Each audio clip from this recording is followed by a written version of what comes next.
नमस्कार मित्रमैत्रिणींनो, जर तुम्हाला आपल्या चॅनलवरच्या कथा आवडत असतील तर लाईक करत जात जा आणि चॅनलला सबस्क्राईब करून बाजूची घंटी दाबा आणि ऑलवर सेट करा, म्हणजे जेव्हा जेव्हा मी नवीन व्हिडिओ किंवा कोणतीही नवीन पोस्ट अपलोड करेन तेव्हा ती सगळ्यात आधी तुमच्यापर्यंत पोहोचेल।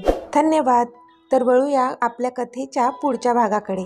मी तुझ्याशिवाय आता एक क्षणही नाही राहू शकत युवी, प्रॉमिस मी की काहीही झालं तरी तू मला नाही सोडून जाणार। तो खूपच भावुक होत बोलत होता। तशी तिने पटकन पुढे येऊन त्याला मिठी मारली। मी कधीच तुला सोडून जाणार नाही आदी। मी स्वतःच तुझ्याशिवाय आयुष्य जगण्याचा विचार पण करू शकत नाही, ती बोलली। तशी त्याच्या चेहऱ्यावर पण एक स्माईल आली। पण आदी, तुला असं काय क्लिअर करायचं आहे, तिने विचारलं। कारण नाही म्हटलं तरी तिला पण आता टेन्शन आलं होतं की आदी नक्की कशाबद्दल बोलतोय। आता पुढे त्याने एकदा तिच्याकडे पाहिलं। 1 मिनिट असं म्हणून त्याने सगळ्या बाजूने नजर फिरवली। जसं त्याला आसपास कोणीच नाही हे जाणवलं तसं त्याने पटकन तिचा हात पकडला आणि तिला घेऊन तो तिच्याच बेडरूममध्ये शिरला आणि दरवाजा लावून घेतला त्याने। हुश, त्या दरवाजाच्या मागे पाठ टेकून एक सुस्कारा सोडला त्याने, पण ती मात्र त्याला पाहतच राहिली। आदी, हे असं ह्या वेळेला माझ्या बेडरूममध्ये तुझं असणं बरोबर नाही, ती बोलली। कारण तिला पण भीती वाटत होती, कारण नाही म्हटलं तरी अजून त्यांचं नातं हे जगजाहीर नव्हतं। त्यांचं एकमेकांवर कितीही प्रेम असलं तरी लोकांनी त्यांच्या त्या प्युअर प्रेमाला चुकीचं नाव दिलेलं नव्हतं चालणार तिला। का? तुला भीती वाटते का माझी? तो हळूहळू तिच्या दिशेने चालत येत बोलला। तसं तिच्या अंगावर काटा आला। नाही, तुझी का भीती वाटेन मला, ती अडखळत बोलली। अच्छा, नाही वाटत ना भीती? म्हणजे मग मी काहीही करायला फ्री आहे, हो ना? तो खट्ट्या नजरेने तिला बघत बोलला। तसं तिने त्याच्याकडे पाहून डोळे मोठे केले। आदी, जास्त आगाऊपणा करू नकोस, ओके? आणि जा बरं तू तुझ्या रूममध्ये आधी। कोणी आपल्याला सोबत पाहिलं तर काय विचार करतील? जा ना प्लीज, ती बोलतच होती की त्याने जाऊन तिचं तोंड दाबलं। अगं बास बास, किती बडबड करतेस, थोडी शांत राहा ना, तो तिचं तोंड दाबतच बोलला। तशी ती पुन्हा रागाने त्याच्याकडे पाहू लागली। Okay okay, I am sorry, त्याने तिच्या तोंडावरचा हात काढला आणि त्याच्या कानाला दोन्ही हात लावून बोलला तो। जीव घेतला असता माझा आता, ती चिडून मोठे मोठे श्वास घेत बोलली। तसं त्याला हसायलाच आलं। तूच माझा जीव आहेस, मग माझाच जीव कसा घेईन ना मी, तो बोलला। तशी ती ओठांच्या कोपऱ्यात हसली। बरं आदी, तुला काहीतरी सांगायचं होतं ना मला, तिने विचारलं। खरं तर तिला खूपच भीती वाटत होती की तो नक्की काय सांगणार आहे, पण मनाने मात्र कधीच सांगितलं होतं की त्याने आता काहीही सांगितलं तरी त्याच्याप्रती असणारं तिचं प्रेम थोडं पण कमी होणार नव्हतं। तू ये बस आधी, असं म्हणत त्याने तिला बेडवर बसवलं आणि तो पण तिच्या बाजूला बसला। युवी, मला सांग, अक्षय आणि तुझं लग्न कसं फिक्स झालं, त्याने विचारलं। त्याला तिला अक्षयचं सत्य सांगायचं होतं, पण त्याआधी तिच्या अक्षयप्रती असणाऱ्या फिलिंग्स त्याला जाणून घ्यायच्या होत्या। पण ती मात्र त्याच्याकडे पाहतच राहिली। तिला कळत होतं की तो अक्षय आणि तिला एकत्र पाहू शकत नव्हता, पण आज हे सगळं का विचारतोय हे मात्र कळत नव्हतं तिला। आत्तूने अक्षयचं स्थळ माझ्यासाठी सुचवलं होतं, आईने मला विचारलं आणि मी होकार दिला, तिने सांगितलं। अक्षय तुला आवडत होता का? आय मीन, तुझं पण त्याच्यावर प्रेम? आधी पुढे काही बोलणार त्याआधीच युविका बोलली। नाही, माझं अक्षयवर कधीच प्रेम नव्हतं। हो, मला तो आवडायचा, पण लहानपणीचा क्रश होता तो माझा।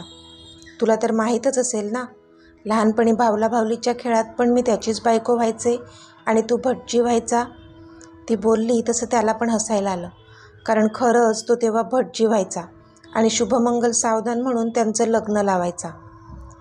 पण आत्ता मी कोणी भटजी बिटजी नाही आहे, हां, तू फक्त माझी आहेस, तो तिच्या डोळ्यात बघून बोलला। तशी हसली ती।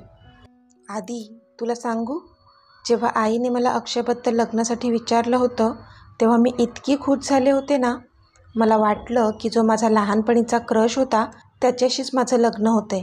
I was so happy. पण तेव्हा मला वाटत होतं की माझंही त्याच्यावर प्रेम आहे. पण नाही आधी, प्रेमाची खरी डेफिनेशन तर मला तुझ्यामुळे कळली. मी इतके दिवस अक्षयसोबत होते, पण तो बॉन्ड कधी मला जाणवलाच नाही. इनफॅक्ट तुझं आणि माझं तर एकमेकांशी अजिबात पटत नव्हतं. जेव्हा बघावं तेव्हा आपलं भांडण होत होतं. तरी मला तुझ्यासोबत माझा एक बॉन्ड जाणवत होता. तू कितीही रागात असला तरी त्यात मला माझ्याबद्दलची काळजी दिसून येत होती. आधी मी फक्त आणि फक्त तिरस्कार करत होते तुझा. पण जसजशी मी तुझ्यासोबत काम करू लागले, मला तुझ्या बाकीच्या साईडसुद्धा दिसत गेल्या आणि मी कधी तुझ्या प्रेमात पडले मला देखील कळलं नाही. तू नाही दिसला तरी मन बेचैन व्हायचं. फक्त तू आणि तू आसपास हवा असं वाटायचं. तू US ला गेला होता तेव्हा तर तुझ्या आठवणीत वेळ लागायची पाळी आली होती मला.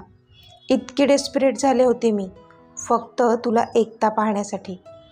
ती बोलत होती पण इथे आधीच्या चेहऱ्यावर मात्र स्माईल आली होती, कारण त्याच्याप्रती असलेली तिची ती डेस्परेसी त्याने स्वतः पाहिली होती.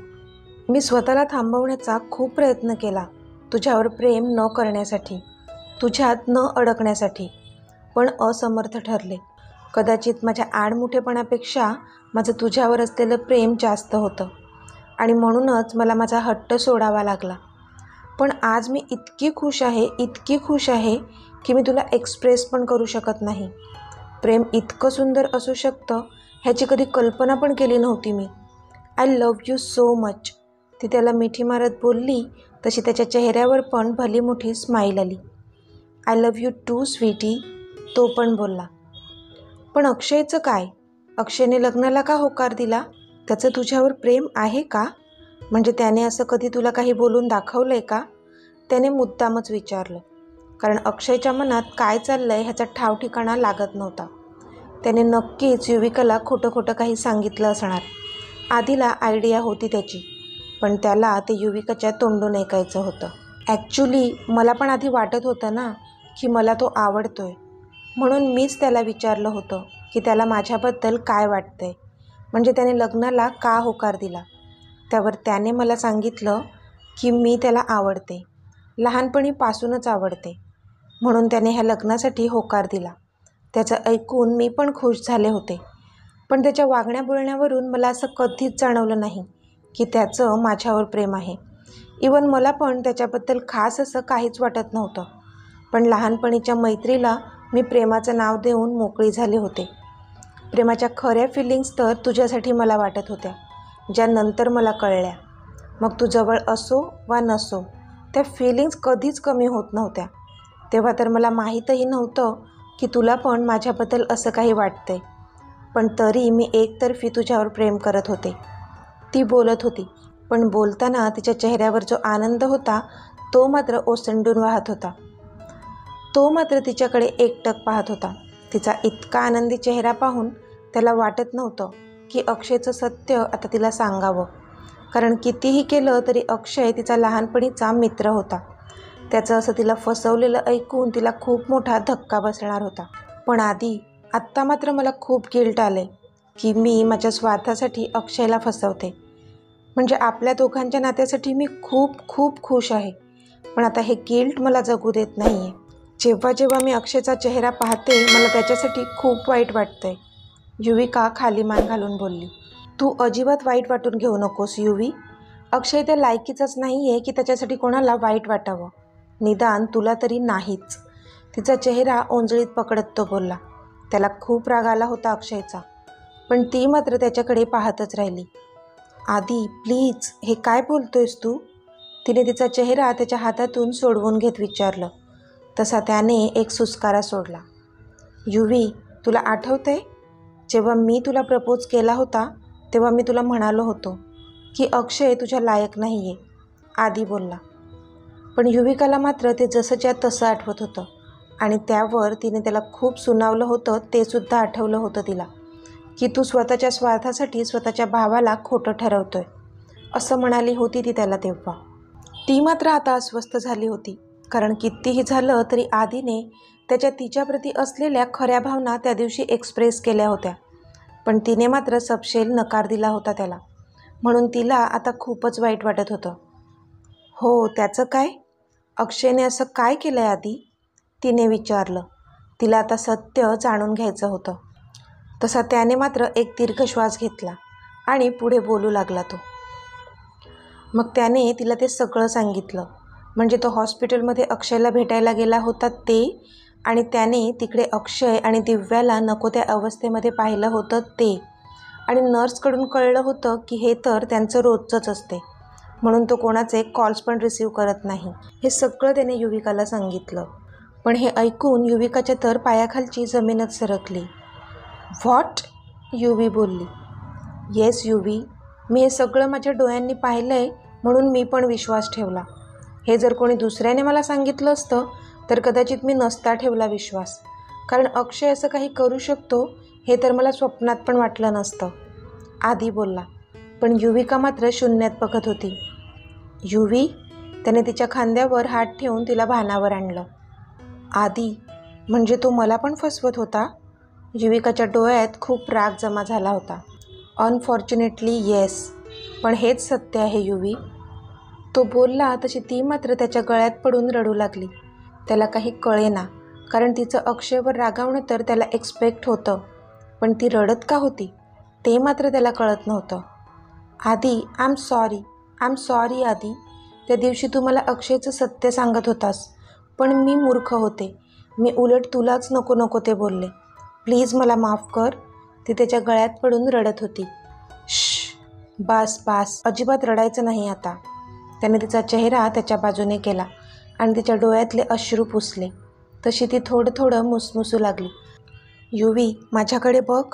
तो बोलला तशी तिने तिची मान वर करून त्याच्याकडे पाहिलं. युवी, तू खूप चांगली आहेस आणि म्हणून तुला बाकीची माणसं पण चांगलीच वाटतात. त्यात अक्षय तर तुझा लहानपणीचा मित्र आहे, म्हणून तुला त्याच्याबद्दल काही ऐकण्याआधीच राग आला होता आणि तू तशीच वागलीस. It's okay Sweety. तो तिच्या गालावर हात ठेवत बोलला. तशी पुन्हा ती भरल्या डोळ्यांनी त्याच्या छातीशी बिलगली. तो पण तिच्या डोक्यावर हात फिरवून तिला गोंजारू लागला. थोडा वेळ तो तिला तसाच मिठीत घेऊन होता. पण आधी, जर अक्षयचं त्या दिव्यावर प्रेम आहे तर मग तो माझ्याशी का लग्न करत आहे? युवीने मान वर करून त्याच्याकडे पाहत विचारलं. त्याचं उत्तर तर आता ती दिव्याच देऊ शकते युवी. मी तिला फोन केला होता, पण ती नाही उचलत माझा फोन. उद्या मी रियांशच्या फोनवरून तिला कॉल करणार आहे, मग बघू कशी नाही बोलत ती, आदी बोलला. त्यावर युविका पण ओके बोलली. आता आदी मनात विचार करत होता. जे लंडन कॉलेजमध्ये घडलं होतं ते सगळं त्याला युविकाला सांगायचं होतं. तेच रेप प्रकरण. जोपर्यंत तिला हे सर्व सांगत नाही तोपर्यंत त्याच्या जीवाला चैन पडणार नव्हता. युवी, आता जे मी तुला सांगणार आहे ना ते खूप महत्त्वाचं आहे, आदी बोलला. पण युविका मात्र त्याच्याकडे पाहत राहिली. त्याने मात्र डोळे गच्च मिटले आणि तो पुढे सांगू लागला. हो युवी, आज जे मी तुला सांगणार आहे ना ते तुला माहीत असणं खूप गरजेचं आहे. लंडन कॉलेजमध्ये तू पाहिलं होतं ना, जेव्हा पोलीस मला पकडून घेऊन जात होते, माझ्यावर गुन्हा होता की मी त्या इव्हाचा रेप केला आहे. पण आधी बोलतच होता की दरवाजावर टकटक झाली. तसं दोघांनीही एकमेकांकडे आश्चर्याने पाहिलं. आधी, आता कोण आलं असेल? मी तुला म्हणाले होते नको येऊ ह्या वेळेला. आता काय करायचं? मला खूप भीती वाटते, कोणी पाहिलं तर? युविका खूपच पॅनिक झाली होती. अगं हो, शांत हो. किती पॅनिक होतेस? मी आहे ना, तो तिला जवळ घेत बोलला. तसं तिने त्याला दूर ढकललं. तू आहेस म्हणून मला टेन्शन आलं आहे, कळतंय का तुला? ती आता चिडून बोलली. पण तो मात्र रिलॅक्स होता. कोणतंच टेन्शन त्याच्या चेहऱ्यावर नव्हतं. जणू काही कळलं तर कळलं, उलट बरंच होईल मला, असं वाटत असावं त्याला. आता असंच माझं तोंड बघत उभा राहणार आहेस का? जा ना, लप कुठेतरी. ती बोलली तसा तो बेडवर जाऊन आडवा झाला आणि अंगावरून कम्फर्टर घेतलं त्याने. तसा तिने डोक्यावरच हात मारला. डोक्यावर पडलास का तू? इथे तुला कोणी बघणार नाही का? उठ आणि दुसरीकडे लप. ती चिडून बोलली. तसं त्याने तिला हाताला पकडून स्वतःवर ओढून घेतलं आणि आता टोकांवरून कम्फर्टर ओढून घेतलं. तशी ती मात्र शॉक झाली. मस्त झोपून जा माझ्या मिठीत, काही गरज नाही आहे दार उघडायची. जो कोणी असेल तो कंटाळून निघून जाईल. तो हसत तिला मिठी मारत बोलला. तसं तिने रागातच त्याला जोरात बाजूला ढकललं आणि उठून उभी राहिली. इथे भीतीने माझा जीव गळ्याशी आलाय आणि तुला हे काय सुचतंय? तू चुपचाप कुठेतरी लपणार आहेस की नाही? तिने धारधार नजर त्याच्यावर रोखत विचारलं तसं त्याने मात्र एक आवंडा गिळला. इतक्यात पुन्हा टकटक झाली. तशी युविका अजूनच घाबरली. जा पटकन, ती बोलली. तसा तो नाराजगीनेच उठला आणि बाल्कनीमध्ये जाऊन लपला. तसा तिने मोकळा श्वास घेतला. ती आता दरवाजा उघडायला गेली. पण तिला मात्र आता भलतंच टेन्शन आलं होतं. बाहेर कोण आलं असेल आणि कोणी आम्हाला सोबत पाहिलं असेल का? तिच्या मनात मात्र विचारांचं काहूर माजलं होतं. आजच्या भागात एवढंच. भेटूया पुढच्या भागात. पण त्याआधी हा भाग तुम्हाला कसा वाटला ते मला कमेंट करून सांगा. आणि जर आवडला असेल तर व्हिडिओला लाईक करा, शेअर करा आणि चॅनलला सबस्क्राईब करून बाजूची घंटी नक्की दाबा. धन्यवाद.